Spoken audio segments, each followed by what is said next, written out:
कुमुद को संगीत के लिए पुरस्कार मुख्य अतिथि आदित्य सिंह, जो एक विख्यात उद्योगपति थे, उनके हाथों मिला तो वो उसे निहारते ही रह गए। उनकी उम्र 33 साल थी। मुंह में चांदी का चम्मच लेकर पैदा हुए थे। पिता की विरासत को 4 गुना करने की धुन में शादी ब्याह करना भूल गए थे। उनका व्यक्तित्व भी शानदार था। 6 फीट कद, जिम में वर्कआउट करके बनाई बॉडी, बहुत खूबसूरत चेहरा जो किसी को भी आकर्षित कर लेने की क्षमता रखता था।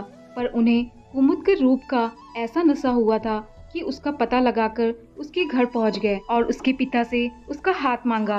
कुमुद के पिता हतप्रभ रह गए कि इतना बड़ा आदमी उनकी बेटी से शादी करना चाहता है। उन्होंने कुमुद से पूछा तो वह हैरान हो गई। उसने अपने पापा से कहा कि पापा, वो बहुत बड़े लोग हैं, हमारी हैसियत उनके सामने कुछ भी नहीं है। रिश्ता बराबरी में करना ही ठीक होता है। जब ये बात उनके सम्मुख रखी गई तो उन्होंने कहा कि एक बार मुझे कुमुद से बात करने दीजिए। कुमुद की और उनकी बातचीत के बाद कुमुद ने हाँ कर दी। शादी हो गई। शादी के बाद जब उसके ससुराल में रिसेप्शन हुआ तो कुमुद की खूबसूरती की सबने दिल खोलकर तारीफ की। कुमुद और आदित्य ऐसा लगता था कि एक दूसरे के लिए ही बने थे। सुहागरात को आदित्य ने बेशकीमती रिंग उसकी उंगली में पहनाकर उसके होठों को चूमकर अपने प्यार को दर्शाते हुए भावुक होकर कहा था कि जिस दिन से तुम्हें देखा था उस दिन से तुम्हारे ख्यालों में जी रहा हूँ, कभी मुझसे अलग मत होना। इतना प्यार पाकर कुमुद तो निहाल हो गई थी। दिन बीत रहे थे। धीरे धीरे आदित्य की सच्चाई सामने आने लगी। आदित्य का पजेसिव नेचर उसका दम घोटने लगा। हर वक्त शक करना उनकी आदत थी। अगर कुमुद कुछ भी कहने की कोशिश करती तो एकदम से नाराज हो जाते थे। एक दिन कुमुद को कैफे में अपने दोस्त अरुण और अंजलि मिल गए। उसने उन्हें अपने साथ बुला लिया तो आदित्य बेहद नाराज हो गए। घर आकर उस पर बरस पड़े। कुमुद का अपना फ्रेंड सर्कल खत्म हो गया था। मायके जाना भी सीमित था। रुकने की इजाजत नहीं थी। वह सहती जा रही थी। कुमुद प्रेग्नेंट थी। एक बिजनेस पार्टी में किसी बात पर बिगड़कर आदित्य ने घर आकर उसे एक थप्पड़ जड़ दिया। कुमुद को आदित्य से हर तरह से चिढ़ होने लगी थी। बेडरूम में भी उनकी मनमानी चलती। अगर कभी वो मना कर दे उसके चरित्र पर इल्जाम लगाना तो वो उनका रोज का काम हो गया था। एक दिन कुमुद ने एक लेटर लिखकर घर छोड़ दिया। बहुत प्यार करती हूँ आपसे, पर आपके साथ निभाना मुश्किल होता जा रहा है। घर छोड़कर जा रही हूँ। पता नहीं कहा, मुझे ढूंढने की कोशिश मत करना। आदित्य ने गुस्से में लेटर फाड़ दिया। बेहद गुस्सा आया था उन्हें, पर तमाशा ना हो इसलिए चुप्पी साध ली थी। 8 साल बीत गए। कुमुद शिमला के बोर्डिंग स्कूल में टीचर हो गई थी। बहुत प्यारा बेटा था उसका, बिल्कुल आदित्य की परछाई। उसे देखकर कुमुद के मन में कसक उठती रह रहकर आदित्य की याद आती, क्योंकि प्यार तो टूट कर किया था आदित्य ने उसे, पर उसका सक्की मिजाज उसके लिए एक नासूर बन गया था। स्कूल में भी उसके पीछे उसकी चर्चा होती। पुरुष सहयोगी उसे करीब आने की कोशिश करते, पर वह सबसे एक निश्चित दूरी बनाकर रखती। जया ही उसकी एकमात्र सहेली थी जो उसकी हमदर्द थी। एक दिन मार्केट किसी काम से निकली तो कंधे पर किसी का स्पर्श महसूस हुआ। इस छुअन को वह पहचानती थी। शरीर में सिरहन से दौड़ गई। आदित्य। पीछे मुड़कर देखा तो आदित्य ही थे। कैसी हो? वह चुपचाप जमीन को देखती रही। कुमुद के होठ सिल गए थे। वह चुपचाप चलने लगी। आदित्य भी साथ चल रहे थे। सोच रही थी, आदित्य बिल्कुल भी नहीं बदले। वही रोबीला चेहरा, वही स्मार्टनेस, सब कुछ 8 साल पहले जैसा। कहना चाहती थी कि हमारे रास्ते अलग है, पर कह नहीं पाई। घर पहुंच गई। शांताबाई कन्नू का ख्याल रखती थी। आदित्य को देखकर चौंक गई। मम्मा, आप आ गए। मेरा फेवरेट चॉकलेट केक लेकर कन्नू अंदर से दौड़कर आया। अगले ही पल आदित्य को देखकर झेप गया। आदित्य उसे देखकर हतप्रभ रह गया। ऐसा लगा कि उनका बचपन उनके सामने खड़ा है। आदित्य की आंखें भर आई। कन्नू मम्मी के पीछे खड़ा हो गया। शांताबाई को घर जाने को कहकर वह किचन में चली गई। सोच में डूब गई। कन्नू को कह दूं कि पापा हैं। ग्रीन टी बनाकर बाहर लाई। आदित्य सोफे पर बैठे हुए थे। तुम्हें अब तक मेरी पसंद याद है? उनकी आवाज में व्यंग था। मेरा बेटा है और मुझे पता तक नहीं था। क्या उसे मेरे बारे में पता है? उनकी आंखों में दर्द झलक आया था। नहीं, कुमुद ने धीरे से कहा। क्यों नहीं बताया? उनकी आवाज कांप उठी। क्या नाम रखा है? कन्नू। कौस्तुभ। कुमुद ने कन्नू को आवाज दी। कन्नू, मेरा बच्चा। कन्नू बाहर आकर उससे सटकर बैठ गया। बेटा, पापा हैं, आपके पापा। कुमुद ने उसे आदित्य के सामने खड़ा कर दिया। आदित्य ने बाहें फैलाई। कन्नू दौड़कर उनकी गोद में चढ़ गया। आदित्य बहुत देर तक उसे चूमते रहे और उसे गले से लगा लिया। पापा, आप कहाँ थे? मैं आपको रोज याद करता था, आप क्यों नहीं आए? आदित्य ने उसे सीने में भींच लिया।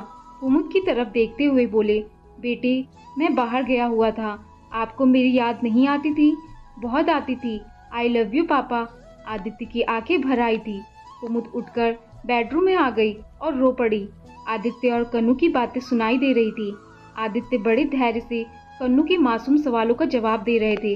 रात हो चुकी थी। आदित्य उठ खड़े हुए। कहाँ जा रहे हैं? कुमुद ने कहा।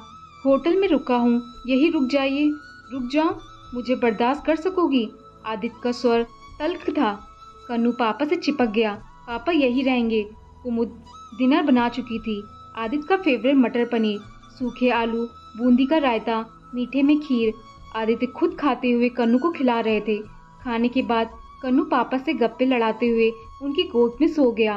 कन्नू को बेड पर लिटाकर आदित्य ड्राइंग रूम में कुमुद के सामने आकर बैठ गया। कुमुद सिर झुकाए बैठी हुई थी। तुम्हारे जाने के बाद बहुत तलाश किया तुम्हें, अब तक अकेले हैं आप। कुमुद बोली, क्या करता, बेपनाह मोहब्बत की थी तुमसे, पर मैं गलत था। जब कोई चीज हद से गुजर जाती है तो वो घुटन बन जाती है। पापा तो चाहते थे कि दूसरी शादी कर लूं, पर तुम्हारी दी हुई चोट भुला नहीं पाया। तुम्हें कोई नहीं मिला, प्यार सिर्फ आपने किया था, और मेरा प्यार। कुमुद तड़प उठी। तुम्हें तो नफरत थी मुझसे।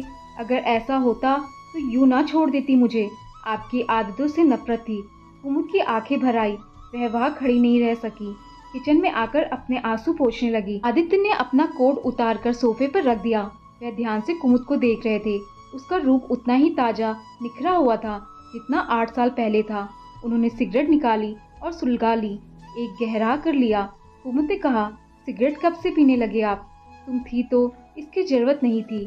तुम्हारा नशा ही बहुत था, पर मुझे जीना ही नहीं आया। उनका स्वर बेहद थका हुआ और उदास था। कुमुद भीतर गई।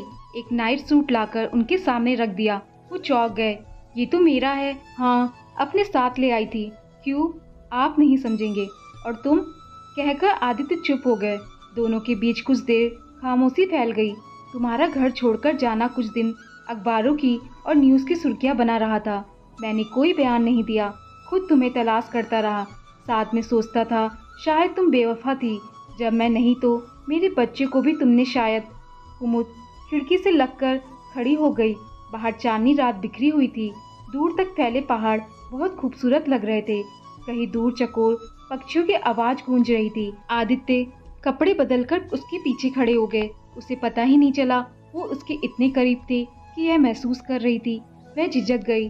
वह हंसे, अभी तक वही शैम्पू लगाती हो? इसकी खुशबू मुझे बहुत पसंद थी। कुछ भी नहीं बदला, बस हमारी नजदीकियाँ कब दूरियां बन गई। आज महसूस हो रहा है। सो जाइए, बहुत रात हो गई है। आदित्य का स्वर तेज हो उठा। पूरे 8 साल हो गए हैं एक मायूसी में जीते हुए। एक बार भी तुम्हें मेरा ख्याल नहीं आया? सोचती थी हर पल, और ये लगता था कि आप अगर आएंगे तो कन्नू को मुझसे छीन लेंगे। और अब पता नहीं, वो सहम गई। सुबह बात करेंगे। वह बेचैन होकर टहलने लगे। कुमुद कन्नू के पास आ गई। आज सोच रही थी कि काश आदित्य एक बार उसे आवाज देते तो वो तुरंत उनकी बाहों में समा जाती। सुबह उसकी आंखें खुली। देखा आदित्य सो रहे थे, एक मासूम बच्चे की जैसे। नहा धोकर तैयार हुई। देवी माँ के आगे दिया जलाया। लाल रंग की गोल्डन बॉर्डर वाली सिफॉन की साड़ी पहनी। मांग में सिंदूर भरकर लाल बड़ी बिंदी लगाई। आंखों में काजल लगाकर खुद को शीशे में देखा। उसका रूप आज दर्पण में भी नहीं समा रहा था। जब से आदित्य और उसके रास्ते अलग हुए थे उसने इस तरह से तैयार होना छोड़ दिया था। पर आज वह आदित्य के लिए तैयार हुई थी। शायद वह उन्हें दिखाना चाहती थी कि वह आज भी वैसी ही है जैसे वह उसे देखना चाहते थे। चाय लेकर गई तो आदित्य जग चुके थे। उसे देखकर स्तब्ध रह गए। चाय लीजिए, बहुत खूबसूरत लग रही हो। अब भी वैसी ही हो, पहले जैसी। आप चाय पीजिए, मैं कन्नू को स्कूल के लिए तैयार करती हूँ। कन्नू जिद करने लगा। आज पापा उसे स्कूल बस में बिठाएंगे। आदित्य उसे स्कूल बस में बैठाकर लौटे तो कुमुद नाश्ता तैयार कर चुकी थी। आदित्य उसे देख रहे थे। उसका गोरा रंग लाल साड़ी में दमक रहा था। वह उसके सामने खड़े होकर उसे देखने लगे। सच कहूँ, तुम्हें मेरी याद कभी नहीं आई? कुमुद आंखों में आंसू लिए उन्हें देखने लगी। उन्होंने उसे अपने करीब खींच लिया। अपने होठों को उसके कान के पास लाकर धीरे से कहा, कुमुद, पिछले 8 सालों से बहुत तड़पा हूँ तुम्हारे लिए। उसकी पीठ को अपने हाथ से छूते हुए कहा। उनकी बाहों का घेरा उसके इर्द गिर्द कसने लगा। मुझे इजाजत है इस पल को जीने की। वैसे कानूनन मैं अब भी तुम्हारा पति हूँ, पर अगर तुम नहीं चाहोगी तो तुम्हारी इजाजत के बगैर तुम्हें नहीं छूऊंगा। कुमुद आंख बंद किए शांत थी। आदित्य उसे अपनी बाहों में समेटे हुए थे। उन्होंने उसके होठों को चूम लिया। उनके हाथ उसके शरीर पर थे। उन्होंने उसे अपने इतने करीब कर लिया कि उसका दिल जोर से धड़क उठा। उन्होंने धीरे से कहा कि मुझे देखोगी नहीं? तो उसने चेहरा झुका लिया। वो शरीर और आत्मा से एक हो गए थे। जब भावनाओं का उफान थमा तो कुमुद ने अपने आप को उनसे अलग किया। उसने आदित्य की तरफ देखा। वो मुस्कुरा रहे थे। चेहरे पर पूर्ण तृप्ति का एहसास था। उन्होंने उसके माथे को चूम लिया। कुमुद ने अपने आप को आईने में देखा तो वह शर्म से लाल हो गई। कहाँ जा रही हो? स्कूल। आज रहने दो। उन्होंने उसका हाथ पकड़ लिया। अभी मुझे बहुत सी बातें करनी है। आदित्य बच्चों की तरह मचल उठे। ने अपने आप को उनकी पकड़ से छुड़ाते हुए कहा, मुझे पता है कौन सी बात करनी है आपको। उसने उनके गाल से हौले से लिपस्टिक साफ करते हुए प्यार से उनकी आंखों में झांकते हुए कहा, अब बाद में। आदित्य उसे देखकर गुनगुनाने लगे, अभी ना जाओ छोड़कर कि दिल अभी भरा नहीं। अच्छा जी। वह गहरी मुस्कुराहट बिखेर कर चली गई। स्कूल में पहुंची तो सुगबुगाहट शुरू हो रही थी। मिसेज मेहता बोली, कुमित आदित्य सिंह तुम्हारे घर आए हुए हैं? जी मैम, मेरे पति हैं। सबको उनके प्रश्न का उत्तर मिल गया था। आदित्य ने अपनी मीटिंग निपटाई।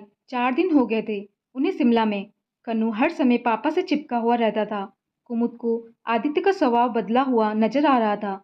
शाम को जब आदित्य वापस लौटे, कन्नू पापा के पास खड़ा हो गया। पापा, आप मुझे छोड़कर नहीं जाना। आदित्य ने उसे गाल पर चूमते हुए कहा, कुमुद अपने घर चलो।